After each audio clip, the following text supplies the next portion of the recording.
Bueno, hola, bienvenidos, bienvenidas. Veo que van llegando personas, yo voy a ir admitiendo.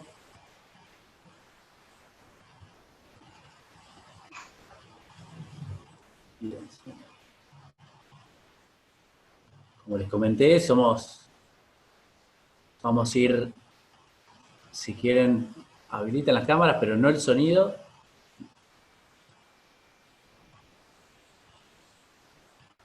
Estamos sumando para personas más. Bien.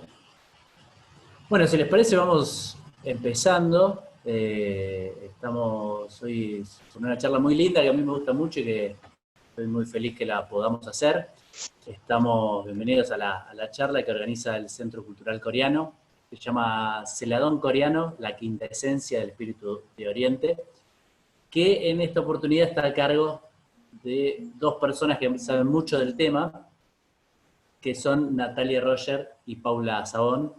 Natalia es licenciada en estudios orientales y además es ceramista, fundadora de su taller, estudio taller Natalia Roger. Y Paula Sabón es licenciada en estudios orientales y en museología, cuya especialización es arte oriental.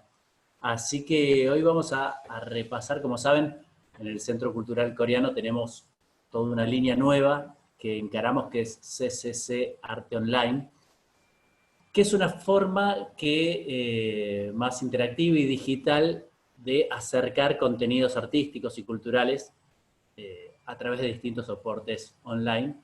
Y hoy vamos a estrenar el video 1000 años de historia, porcelana del Celadón de Corea, que es una muestra que montamos en el Centro Cultural. Hicimos un recorrido audiovisual y vamos a inaugurar inmediatamente después de la charla a las 18 horas en el canal de YouTube. Esa es una muestra que nosotros hicimos ya un par de veces con piezas que son propiedad del Centro Cultural Coreano, pero hacía un par de años ya que no lo hacíamos, así que, y nunca la habíamos filmado, y menos de este modo, así que nada, va a estar buenísimo tener un registro de estas piezas que son bellísimas, y de lo que nos vamos a enterar mucho más hoy. Entre Paula y Natalia nos van a contar hoy un poco, nos van a hacer un contexto histórico, un repaso de cómo influye la religión, el simbolismo en las piezas. Desde el lado de Nati vamos a escuchar un poco más toda la parte técnica de cómo hacerlo desde su rol de ceramista. Así que bueno, Nati, Paula, muchísimas gracias por participar de esto, por sumarse, y ya las dejo a ustedes para que empiecen a conversar y empezamos a ver. Y una cuestión operativa. A las personas, yo les voy a ir, si se desbloquean los micrófonos, yo los voy a ir silenciando para que no se mezclen los audios. Y cualquier persona que quiera hacer una pregunta, la va anotando en el chat general y si tenemos tiempo, hacia el final de la hora, vamos a habilitar el espacio para transmitir esas preguntas. Así que bueno, ahora sí, Paula y Nati, de nuevo, muchas gracias. Y vamos Gracias, adelante. Gaby. Bueno, muy contentas. Sí, gracias por estar y por compartir este encuentro. Bueno, vamos a comenzar compartiendo una pantalla. ¿Te parece, Gabriel? A ver.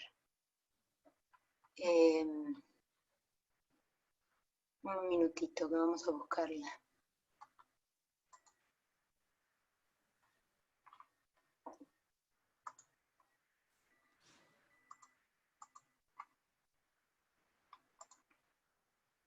A ver si querés ir diciendo algo, Nati, para... Bueno, vamos a hacer una introducción general de Corea, de su ubicación geográfica, y queríamos hacer un hincapié en ese recorrido histórico desde el año 8000 a.C., desde el Neolítico, hasta la actualidad prácticamente, o hasta tiempos muy cercanos, sobre la cerámica coreana, los diferentes estilos de cerámica coreana, que todas ellas tienen un hilo siempre conductor, bueno, que es ese lugar tan exquisito que es Corea, donde se mezclan tradiciones sumamente antiguas junto a la modernidad que por supuesto tiene Corea, y diferentes tipos de tradiciones, que es lo más rico que tiene. La idea es como ir preparándolos para que cuando ustedes puedan ver la bella muestra que van a ver en la presentación que hace el Centro Cultural Coreano, puedan entender de qué va esa pieza y qué recorrido milenario tiene cada pieza que ustedes van a ver en ese video, para poder así darles herramientas para que puedan valorarlos de otra manera. Creo Bueno, que podemos empezar. vamos a empezar, sí. Esta charla va a ser sobre el celadón coreano, y nosotros consideramos que es la quinta esencia del espíritu de Oriente, y vamos a ir viendo por qué. Nos vamos a referir al celadón de la época Goryeo, que es una expresión muy bella e importante del arte coreano. La idea es, como dijo Nati, contextualizar la época, y vamos a hacer una breve reseña de lo que es la historia del arte de la cerámica. El arte tradicional coreano va a incluir expresiones de caligrafía, música, pintura, cerámica. Todos se van a caracterizar por el uso de formas naturales, por la decoración de las superficies, colores suaves, equilibrados. El arte va a expresar un respeto por la naturaleza, una gran sencillez, una armonía serena. Acá estamos viendo una imagen preciosa, que es de una película de Kim Kim-duk, que es primavera, verano, otoño, invierno, y otra vez primavera. Es un monje budista, que bueno, es la historia del monje y de su discípulo. Pero bueno, es una imagen muy bella y la quisimos poner para comenzar la charla.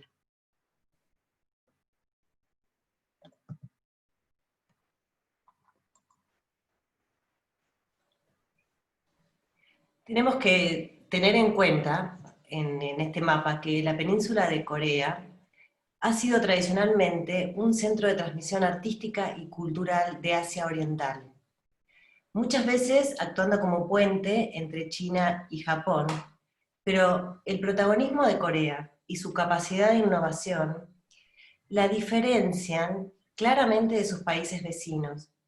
Y la característica que tiene Corea es que desarrolla una cultura verdaderamente diferente en muchos aspectos, entre ellos la exquisitez de sus heladones, por ejemplo. Bueno, vamos a contextualizar el periodo de oro de los heladones en la dinastía Goryeo, que fue del siglo X al XIV, dentro de la historia general de Corea. Si nosotros vemos acá este mapita, esta es una historia como una línea del tiempo, vamos a apreciar un periodo neolítico, una edad de bronce, del hierro, el periodo de los tres reinos, Silla unificado, y acá, en esta época, tenemos la dinastía Goryeo, que en realidad es sobre el periodo que vamos a profundizar, y que lo ubicamos temporalmente entre el 918 y 1932. Y luego tenemos la dinastía Joseon hasta 1910. También podemos apreciar acá la ubicación estratégica de Corea en el mapa, digamos, para poder darnos cuenta de las influencias que va a recibir desde el continente y que luego estas influencias pasarán a Japón. Vamos a ver que en Corea encontramos una enorme diversidad religiosa y ritual. Encontramos tres religiones principales: el chamanismo, el budismo y el confucianismo. La religión más antigua va a ser la religión confuciana, que se va a transmitir desde la prehistoria hasta la actualidad.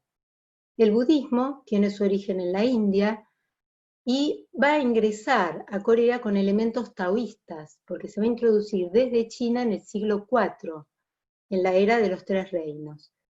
Y va a florecer justamente en la dinastía Joseon, época en que también el confucianismo, con sus creencias asociadas a la importancia de lo social y familiar, se va a convertir en religión de Estado.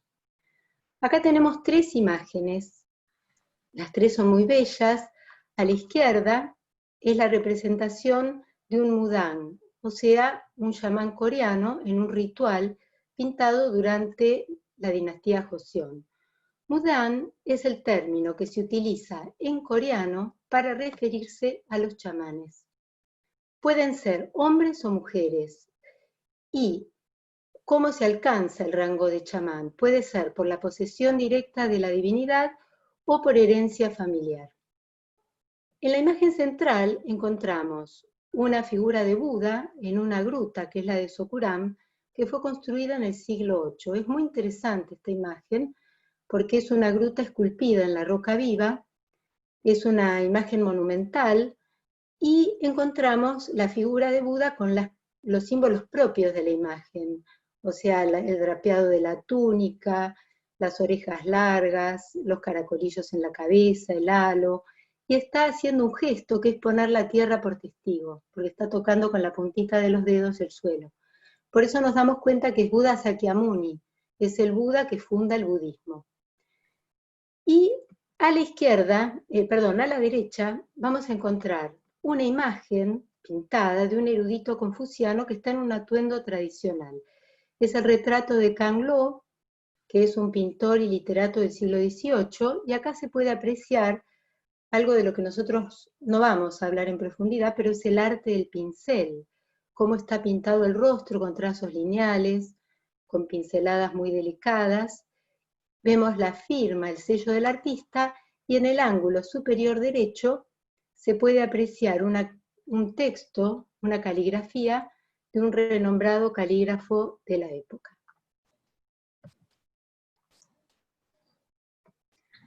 Encontramos en esta imagen un mapa de sitios arqueológicos en el sur de Corea, porque hay evidencias de arte rupestre y restos arqueológicos que demuestran la existencia del hombre en esta zona desde hace aproximadamente 70.000 años, aunque en el año 2333 a.C.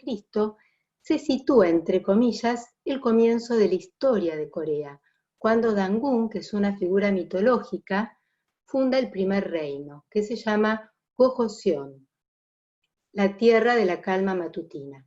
Ya en esta época encontramos que el territorio estaba dividido en pequeñas ciudades-estado. Bueno, aquí vemos un vaso patrón peine. Esta pieza es del año 4000 a.C. Este vaso está decorado con incisiones en formas de líneas, y hay algunas especulaciones que dicen que podrían representar estas incisiones el cielo, la tierra, las montañas, el agua, patrones naturales de representación de la naturaleza. En Corea se encuentran restos cerámicos de 8000 años, y esto es propio de ese periodo del Neolítico coreano. La siguiente imagen. Aquí hay otra pieza del Neolítico, es un poco más moderna, esto es del siglo IV a.C. Estos recipientes fueron encontrados en tumbas y probablemente se usaban para rituales funerarios. El color rojo de esta pieza proviene de la aplicación del óxido de hierro, y el óxido de hierro que puede haber sido aplicado como un engobe sobre la superficie húmeda de la pieza, y luego tiene un brillo suave esta pieza que puede haber sido realizado por la técnica del bruñido. La técnica del bruñido consiste en alisar la superficie de la pieza con un elemento liso, como puede ser una piedra, un canto rodado, y de esa manera lograr la uniformidad y una especie de impermeabilidad de la pieza antes de ir al horno.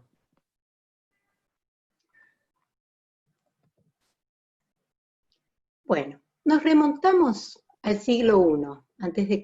para encontrar un periodo fundamental en el desarrollo de la historia de Corea, que es la era de los tres reinos, que se va a extender entre el 1 a.C. al 10 después de Cristo. Acá vamos a encontrar tres reinos: Paekche, Shilla y Goguryeo. Durante estos siglos se va gestando la identidad propia coreana. Van a llegar influencias extranjeras, se adoptan costumbres, religiones, filosofías como el budismo, el confucianismo. Los tres reinos estaban divididos geográficamente, norte, centro, sur. Cada uno mantenía sus propias tradiciones, pero compartían el idioma, la estructura política y la religión chamánica y budista.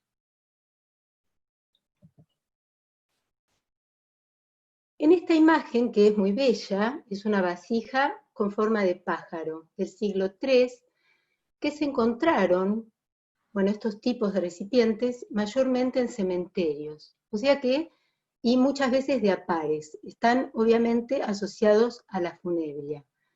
Se vertía líquido en el orificio posterior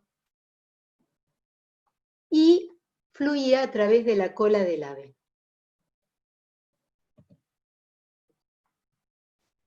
En esta imagen vemos estas piezas, son piezas soportes, es una piezas soporte de otro jarrón que tiene una base redonda, se utilizaban para colocar encima una base redonda, una pieza con base redonda.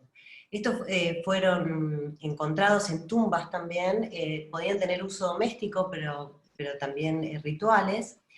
Y la característica que tiene esta pieza es el material con la que se construyó, que es una pieza de grés, color gris, y lo que muestra específicamente es un importante avance tecnológico en la historia de la cerámica coreana. Estas piezas eran cocidas en hornos a leña, con una estructura de túnel, y fueron construidos inicialmente en las laderas de las colinas. Este diseño de horno cerrado, a diferencia de los anteriores hornos que eran abiertos o semiabiertos, producen un calor intenso y constante que permite el control del flujo del oxígeno hacia la cámara de cocción. Entonces, por un lado tenemos que se lograban en ese momento ya hacer horneadas de reducción, se llaman de reducción por el quitarle el oxígeno a la cámara de cocción, y además, con excepción de China, son las primeras pastas de grés horneadas a alta temperatura en el mundo. China y Corea logran esta tecnología, es un gran avance. En el siglo VII, gracias a una alianza con la dinastía china Tang, el reino de Silla consigue vencer a los otros dos reinos y comienza un nuevo periodo, que se va a llamar el de Silla unificada, entre el 668 al 935 después de Cristo. En este periodo, la sociedad se va a centrar en el desarrollo de nuevas tradiciones, en la educación, y van a florecer las artes. Acá vemos el sello imperial, el sello real. En el año 698 se va a fundar otro estado llamado Balae o Parae, que vemos aquí. Hacia el final de este periodo, de los tres reinos, se comienzan a producir barnices a partir de cenizas con los que se recubrían las piezas, para dotarlas, con el proceso de vidriado, de una dureza e impermeabilidad adicionales. Técnica que vamos a encontrar de todo controlada durante la época de unificación de Silla. Acá vemos una pieza de este periodo, que es un vaso con pie, es del siglo V, que se han desenterrado en varios sitios arqueológicos de Silla. Todas ellas tienen un cuello largo con un diseño de onda incisa y un cuerpo bulboso con un pie perforado, como podemos apreciar aquí.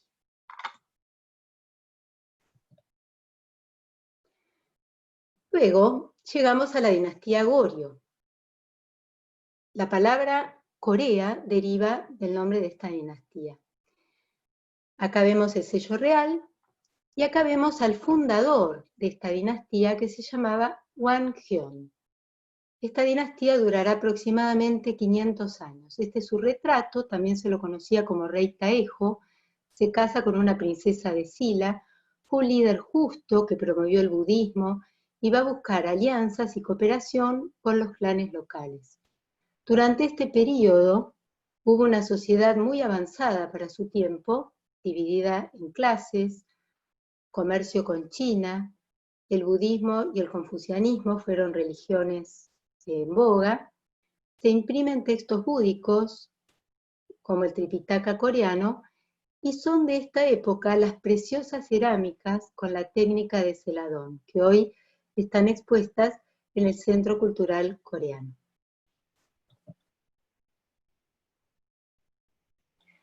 Bueno, esta pieza es un maepión, es una botella de ciruela, es una forma típica del celadón coreano. Está decorado con grullas y con nubes y pertenece al siglo XIII. Es una pieza muy elegante, tiene una base relativamente angosta y se va elevando, ensanchándose hacia la parte superior de la pieza para volver a cerrarse en una boca pequeña donde se va a colocar una rama de ciruelo. Nosotras con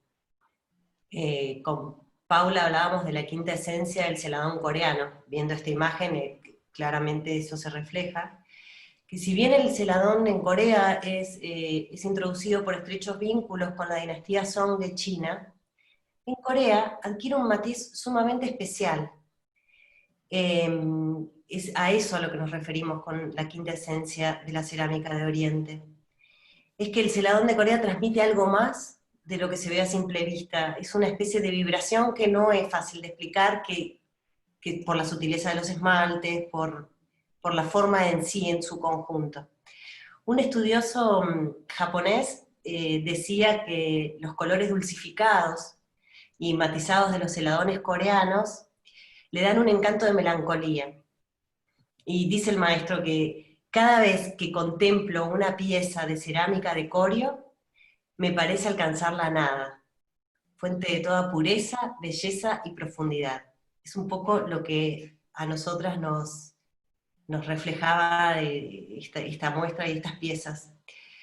Esta famosa porcelana, este estilo de porcelana, es porcelana de Ganshin, se la conoce también, y es conocida así porque de los hornos de Ganshin salieron las porcelanas, los heladones más refinados del mundo, y la popularidad es por la creación de una nueva técnica de decoración llamada Sangan.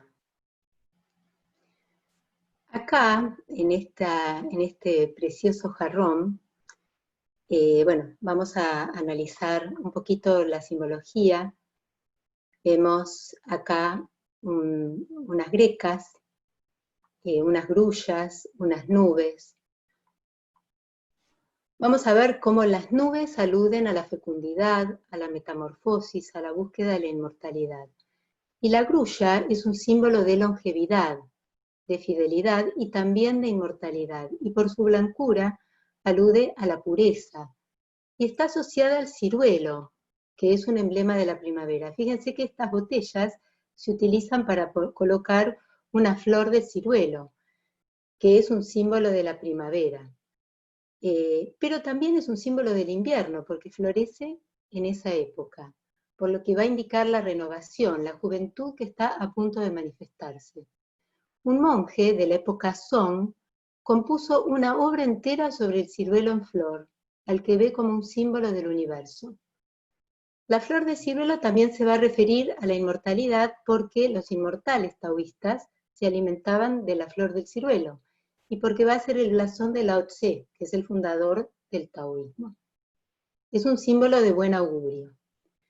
Vamos a ver que los heladones, ahora vamos a ir viendo otras imágenes, el color va a fluctuar, va a ser un tono verdoso, muy particular, pero también es como una gama amplia de verdes que puede ir, digamos, pasando desde tonos un poquito más amarronados a tonos más azulados, donde siempre el color predominante va a ser el verde, y aquí el verde también alude al jade. El jade, que es un símbolo muy importante en Oriente, porque está asociado a la inmortalidad. Pensemos que se usaba en la funebria, digamos, se hacían mortajas de jade, es una piedra digamos, cuya belleza es emblema de perfección, de cualidades morales. Se le atribuyen 5 virtudes trascendentes, que son la benevolencia, la transparencia, sonoridad, inmutabilidad y pureza. Va a haber una valoración del jade en todo lo que es Extremo Oriente, y siempre con esta asociación a la inmortalidad. Por eso es muy interesante que los heladones tengan estas cubiertas verdosas. vamos a ver que hay muchos símbolos asociados a la decoración de celadones, y que representan las creencias espirituales de los coreanos, y que de alguna manera están influidas por el chamanismo, por el budismo.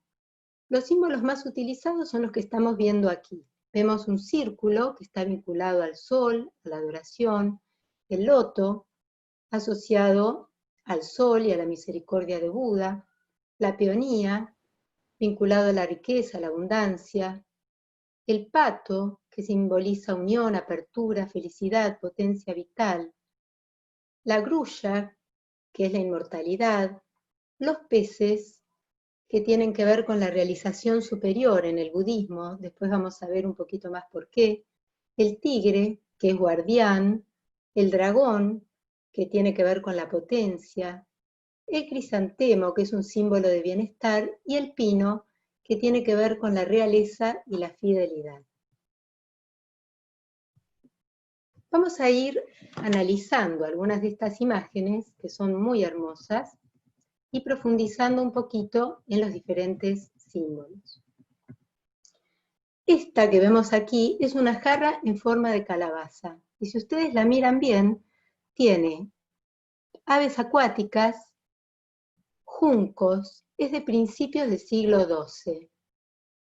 La calabaza es tradicionalmente un símbolo de abundancia, de fecundidad, de regeneración, pero tiene también una característica: la calabaza es hueca. Entonces, en el budismo va a aludir a la suñata, que es la vacuidad. Fíjense el detalle, en el asa, el pico, estas formas, digamos, tan armoniosas de la imagen, y esta decoración incisa que es bellísima.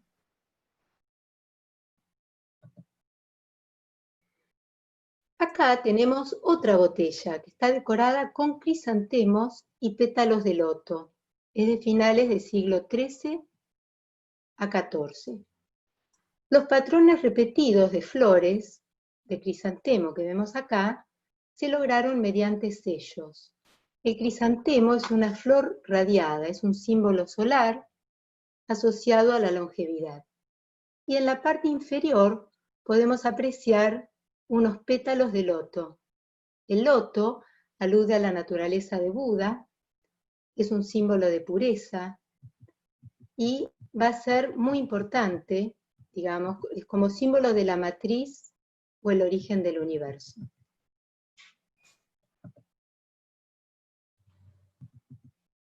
Acá vemos una tetera bellísima, con forma de melón, pero si observamos un poquito, vamos a ver que la decoración es de bambú, es de primera mitad del siglo XII.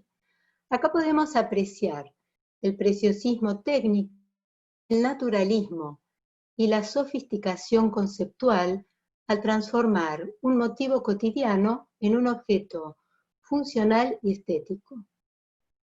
Fíjense cómo son todos tallos de bambú.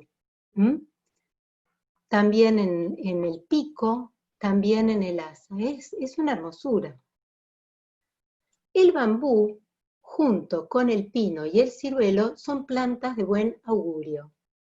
Los vamos a encontrar frecuentemente en la pintura Song en China, fuertemente influido por el budismo Chan, pero nosotros tenemos que recordar que este budismo Chan va a pasar a Corea como el budismo Song, y con toda esa impronta de la meditación y bueno, este preciosismo en la forma.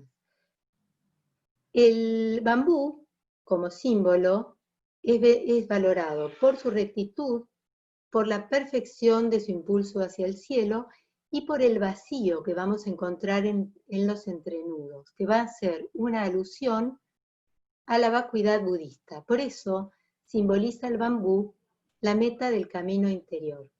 Fíjense cuando nosotros vamos recorriendo estas imágenes, cómo más allá de las formas, más allá de los colores, a través de los símbolos hay todo un mensaje, una lectura que uno puede ir haciendo y una serie de alusiones que nos convocan desde lo profundo.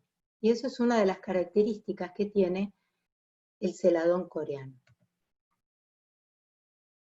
Acá tenemos otra pieza que es bellísima, es muy pequeñita, mide un poquito más de 5 centímetros de alto y un diámetro de 8 centímetros.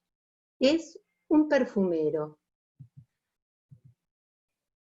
Una botellita decorada con crisantemos y pétalos de loto, de finales del siglo XIII-XIV. Lo que vamos a encontrar son patrones repetidos de flor de crisantemo, que van a componer el diseño principal y que también se va a lograr mediante sellos. Recordemos que el crisantemo es esta flor radiada, símbolo solar, asociado a la inmortalidad. Acá podemos ver la parte de la base y el cuello, una vista inferior y superior de la imagen.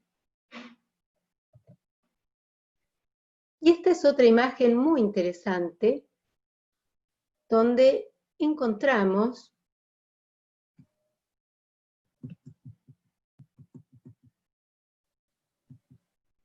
una botellita, una jarra en forma de calabaza, no, perdón. Encontramos una jarra, un minutito, ¿eh? Esta es una tetera que tiene forma de dragón y cuerpo con escamas, es del siglo XII. Es un tesoro nacional surcoreano. El dragón va a ser una potencia celeste, ordenadora, símbolo imperial, asociado a la fertilidad, a los ritmos de la vida, al orden, a la prosperidad. Es un símbolo de buen augurio. Y las escamas del pez aluden a la suerte. El pez, acompañado de la cigüeña, alude a la vida, a la fecundidad, y por vivir en el agua, su facultad de reproducción y del número indefinido de huevos, es un símbolo que puede transferirse al plano espiritual, por lo que se lo vincula a la realización superior.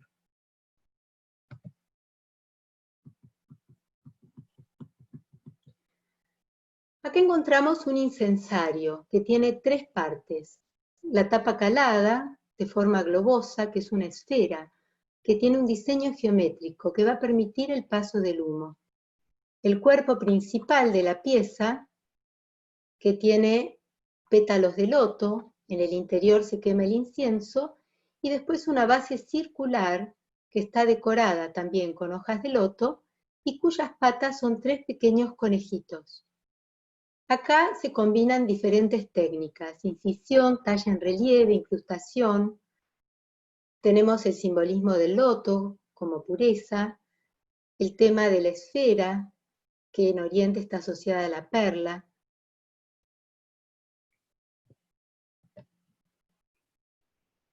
Y pasamos por último a la dinastía Joseon, que se va a extender entre el 1392 a 1910. La capital se va a establecer en la actual Seúl, el confucianismo va a tomar más fuerza, y desde entonces y hasta nuestros días las tradiciones y la cultura coreana siguen influenciadas por estas ideologías. Es también durante este periodo cuando se va a adoptar el Hangul como sistema de escritura y se va a instaurar un tipo de sociedad meritocrática y piramidal. De esta época son los grandes palacios de Seúl. Acá en esta imagen vemos una copa que es utilizada en los ritos ancestrales confucianos, y en esta época las formas elegantes fueron utilizadas por la corte real, y la élite social prefirió los platos, los cuencos, botellas y jarras esmaltados en un sencillo blanco, que reflejaba la estética purista y minimalista del neoconfucianismo, que se convirtió en la filosofía estatal, en la ideología estatal de la dinastía Joseon. Y en el lado derecho vemos una típica cerámica buncheon. Es una botella en forma de petaca decorada con peonías. Es del siglo XV, al igual que la tacita. Y cuando llega el celadón con incrustaciones de la época Goryeo, llega en el siglo XII y XIII a su máxima expresión. Luego de eso comienza una decadencia, y esta decadencia, ¿por qué se da? Porque ya en este periodo, final de la época Goryeo y principio de la dinastía Joseon, el consumo de cerámica se masifica. Entonces los artesanos, alfareros, deben adaptarse a esa demanda excesiva de productos, y el celadón con la técnica de incrustación pasa a ser un grés con incisiones, y por eso da origen a la cerámica Buncheon. El último periodo de Goryeo da origen a la nueva cerámica Buncheon. Y acá tenemos otra cerámica, que es la cerámica blanca. El periodo Joseon se caracteriza por cerámica blanca, que va a ser decorada con 3 tipos de óxidos, en horneas de reducción también. Vamos a tener, esta por ejemplo, es una cerámica del periodo Joseon típica, blanca, con decoración de óxido de cobalto en bajo cubierta, y que es bajo esmalte. Después, las otras 2 posibilidades o variantes de este tipo de cerámica blanca de este periodo son con óxido de hierro y con óxido de cobre. Las de óxido de hierro van a quedar en un color negro, un color bastante oscuro en reducción, y las de óxido de cobre van a tener decoraciones en color rojo. Todas son de base blanca, porcelanas blancas decoradas, y estas se desarrollaron en el siglo XV, también XVI, son muy requeridas en esa época, este tipo de cerámicas. Bueno, este es un jarrón de porcelana blanca y azul que tiene decoraciones de bambú y pinos. Acá vemos el bambú y los pinos. Es del siglo XV, está decorada en azul cobalto bajo vidriado. El pino alude a la realeza, a la fidelidad, es un símbolo de inmortalidad, lo que se explica por la perenidad del follaje, la incorruptibilidad de la resina. Los inmortales taoístas se alimentaban de pinos, de las semillas, de las agujas. Aparece en el arte como símbolo de potencia vital y en la vida corriente como símbolo de buen augurio. Y va a estar asociado a otros símbolos de la longevidad. Va a formar una tríada con el hongo y con la grulla, o también con el bambú y con el ciruelo.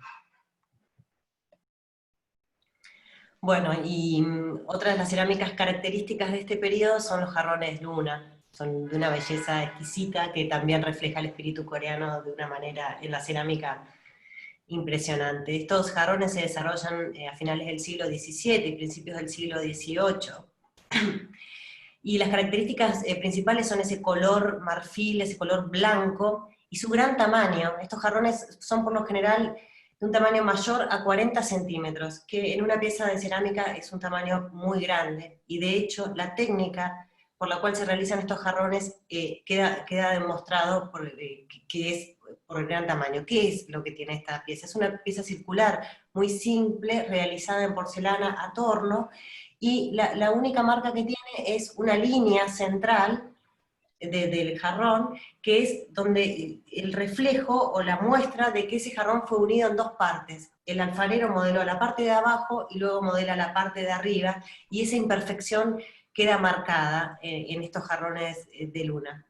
Son simples y puros, y muestran la imperfección tanto de la arcilla en la construcción por la unión, que es lo que lo hace bello, la elegancia y belleza, y además a veces tienen imperfecciones en los esmaltes, pero es propio se llama el arte de la imperfección, estos jarrones lunas, totalmente naturales, totalmente elegantes, reflejan el espíritu de Corea.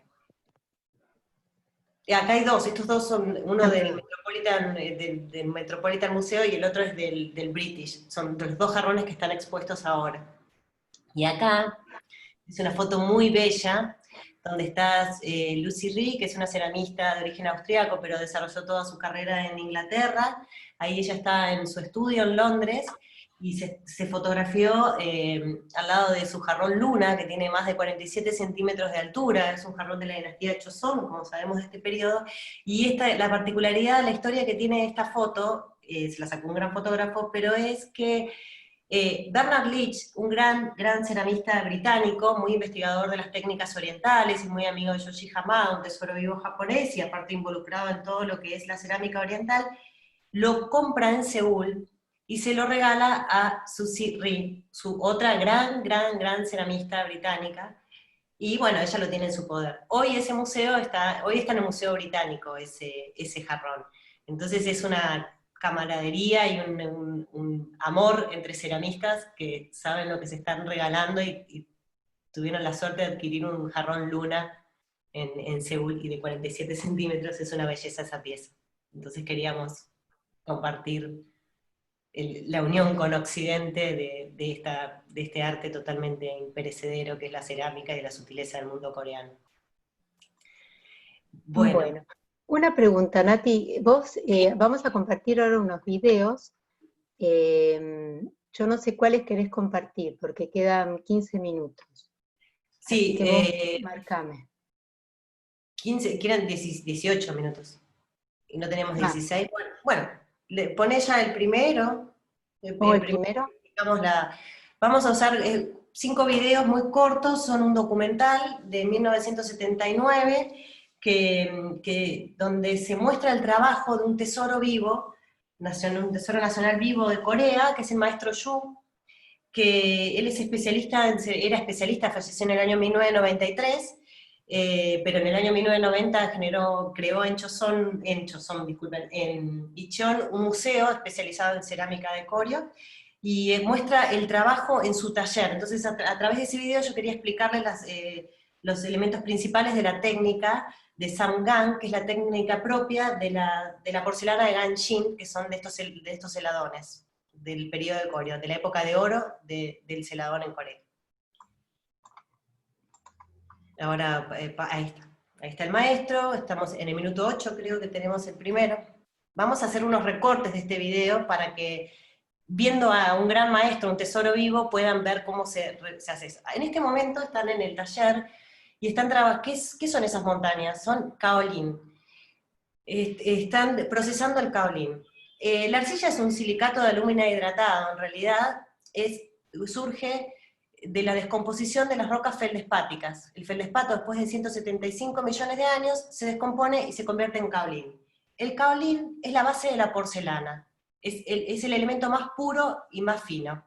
Entonces, en este momento en el taller, lo que están haciendo es lavar el kaolin para preparar la pasta de la porcelana, que se formula en determinadas cantidades, que son de 3 elementos básicos: kaolin, sílice, que sería cuarzo, y feldespato. Ahí el maestro está probando la pasta, si ya está en estado, esto fue hidratado, y para llevarla al taller, y ahora vamos a ver un pequeño proceso donde pisan la arcilla, donde la van preparando, la van amasando, se termina el amasado de la pasta, ahí la van preparando para moldearla, o sea, sale de las montañas, se lava, se le quitan las impurezas que tienen en el yacimiento, y ahí se amasa. No se puede sentar uno al torno si la pasta no está bien amasada.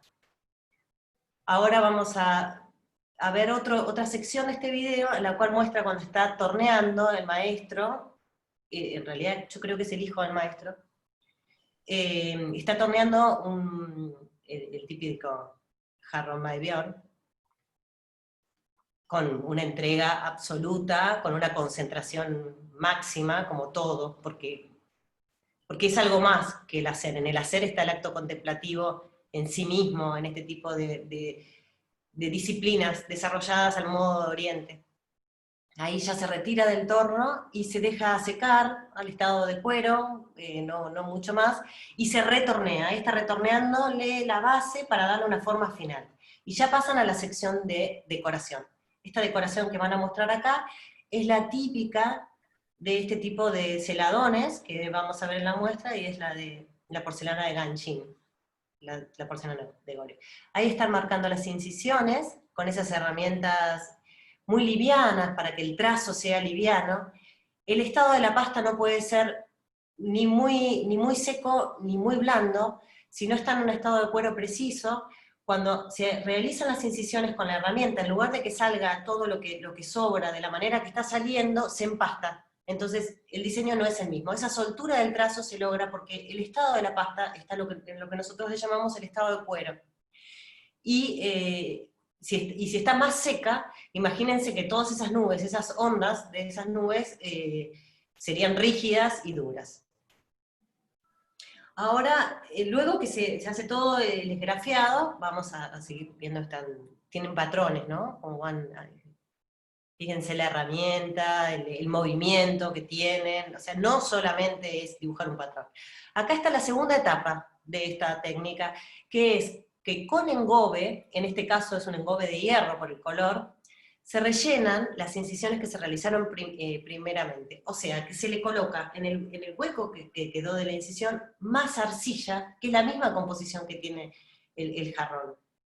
Ahí se coloca blanca, o sea, ahí ya tenemos dos colores. Uno, se utilizaban por lo general el óxido de hierro, la barbotina o arcilla blanca más diluida, blanca, de hierro y de cobre. Con el hierro lograban verdes, iban en diferentes paletas, porque el celadón es un esmalte feldespático de hierro que también da verde. Sobre el blanco da verde, y sobre más verde da un verde más profundo, más oscuro. Y luego, ahora él está tallando las patitas, se le puede colocar o negros, o que también se logran con saturación de óxido de hierro, o también a veces aparecían colores rojos por óxido de cobre, que en reducción el cobre da rojo, el hierro da desde marrones, verdes olivas, y el blanco, la arcilla blanca sin coloración.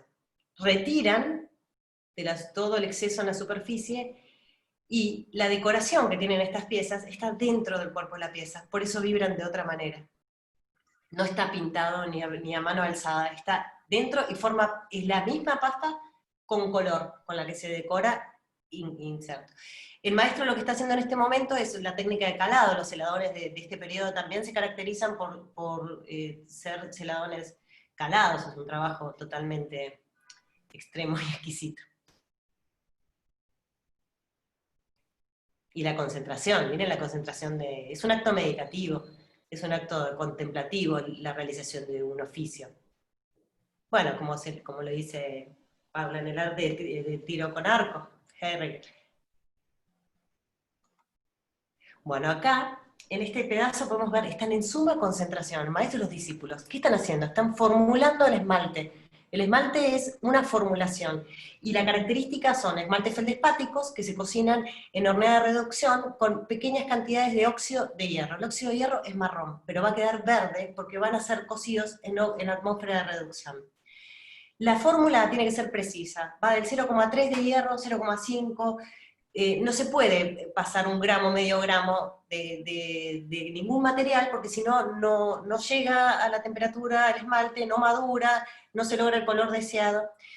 En este momento, una vez ya preparada la formulación de extrema concentración, están realizando el esmaltado. ¿Ven el color que tiene la pasta? Es hierro, ese color es óxido de hierro, por eso es marrón. Y ahí se les está aplicando lo que va a ser el vidrio. Ya fue decorada esta pieza, y previamente fue una horneada de entre 700 y 800 grados. Es una horneada que es relativamente baja para la cocción de un bizcocho. Pero eso mismo hace que luego se pueda volver a terminar algunos detalles de la pieza, pero además hace que se ensamble mucho más el cuerpo y el esmalte, que se conviertan casi en uno, que no haya una división como una cáscara, que el esmalte no sea como una cáscara, sino que se incorpore en el cuerpo. Es por eso que al ver un celadón en personas parece que está flotando, parece que se desmaterializa, porque el acople que hay entre el cuerpo y el esmalte es tanto que no hay una división entre ellos.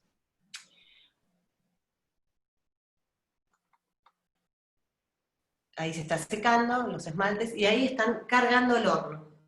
Los hornos tradicionales, del estilo tubular, o sea, hay toda una evolución en los hornos en Corea. Antiguamente eran semienterrados y tenían orificios arriba, se los llamaban hornos de caña partida.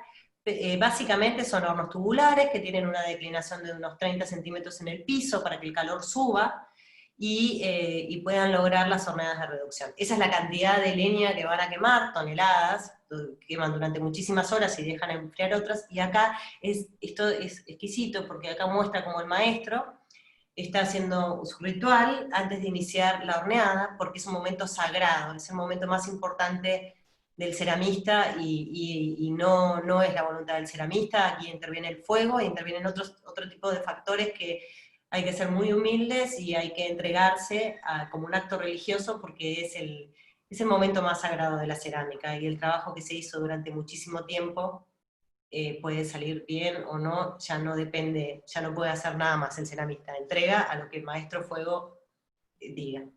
La concentración, la ropa que tiene el maestro en el momento de la quema del horno.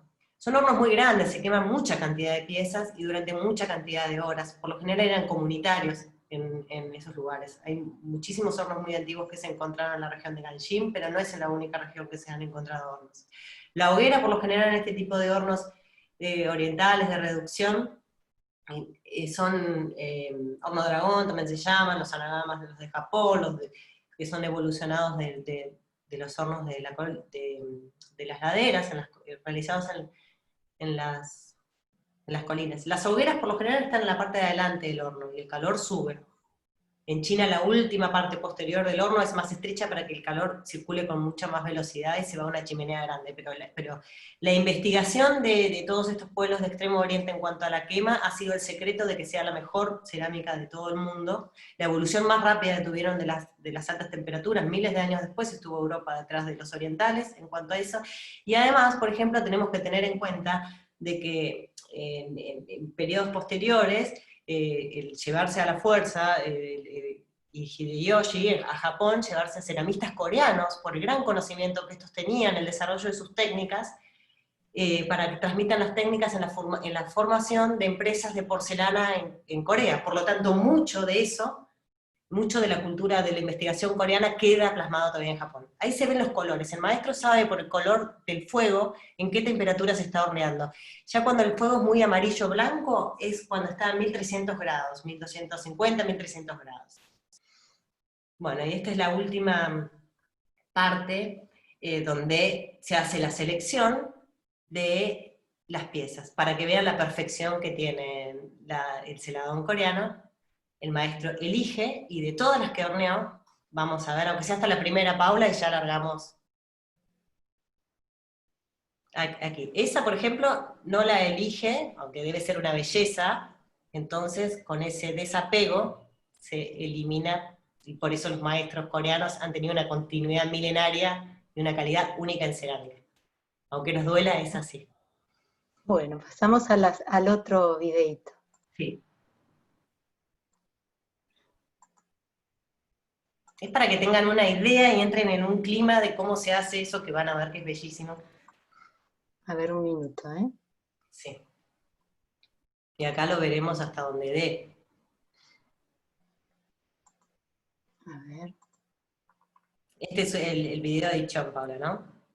Es una ciudad que se dedica a la investigación de la cerámica tradicional. Vamos a verlo hasta donde podamos, así quedan ya directamente dentro de la muestra.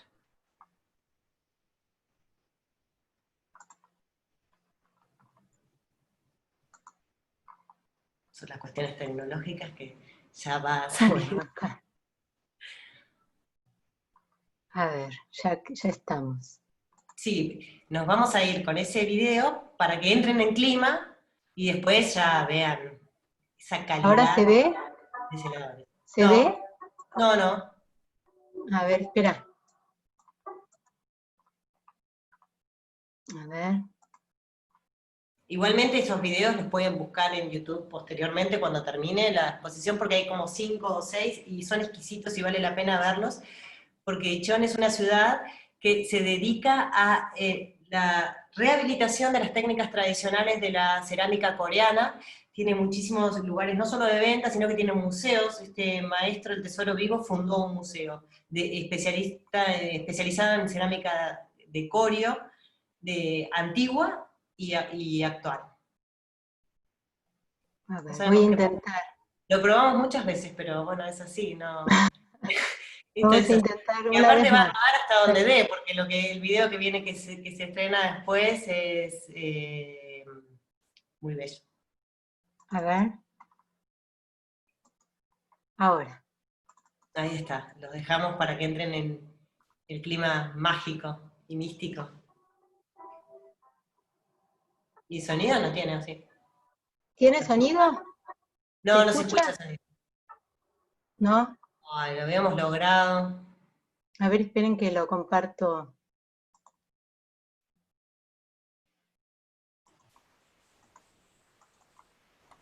Veo que hay chat.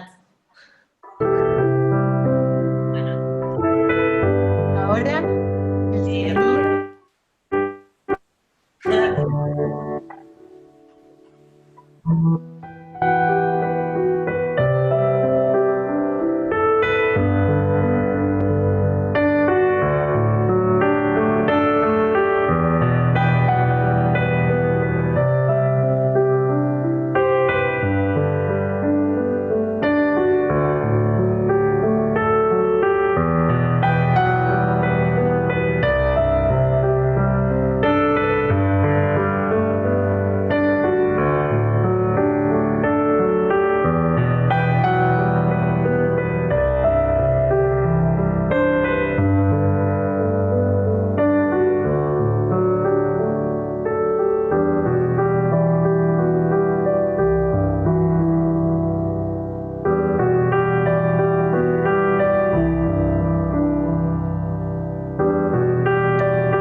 Estamos ya en el último minuto.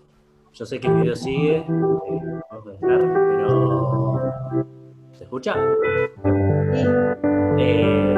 Yo ahí les dejé en el chat el link para los que quieran ir directo. Ahora en un minuto se estrena el video que preparamos en el Centro Cultural Coreano con toda la muestra que se llama 1000 años de historia.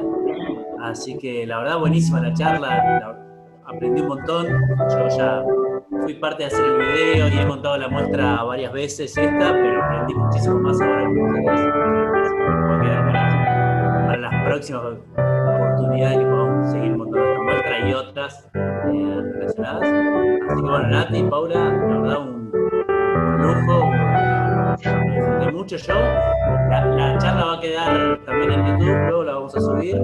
Y nada, bueno, eso. No sé si quieren decir algo más a ustedes.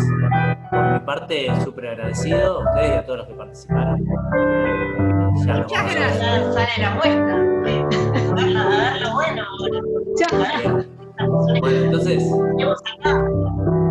cerramos acá. Muchísimas gracias a todas y pasamos al canal de YouTube, que es un video muy cortito de 5 minutos más o menos, de la muestra que montamos en el Centro Cultural Coreano. Así que nos vemos entonces. ¿Sí? Gracias. Gracias a todos. Muchas gracias. Gracias. Adiós.